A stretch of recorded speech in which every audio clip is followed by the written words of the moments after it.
16. Salve, mi scusi, posso chiedere una cosa così al volo? Ci mancherebbe, siamo qui per questo. Allora, ultimamente ho un po' di ansia lieve, sa, perché anche al lavoro siamo sotto organico, perché il mio collega Mauro, Esei Maettia, è caduto in monopatino. Che posti in monopatini fanno solo danni, eh?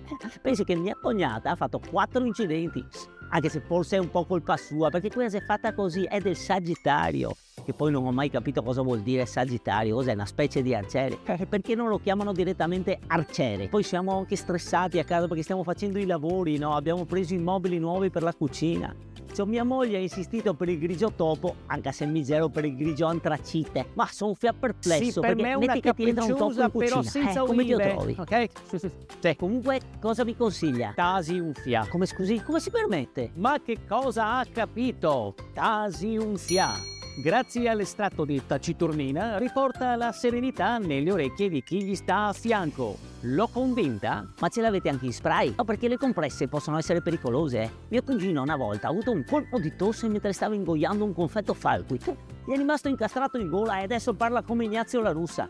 Ma che poi, non ho mai capito, ma perché si chiamano compresse? Perché le schiacciano. Quindi, cioè, nascono tonde e dopo si chiudono sopra. Sono uguali. Nel dubbio io preferisco gli spray comunque. Anche se mi ricordo che da piccolo mi ero spruzzato del tanto un golo in un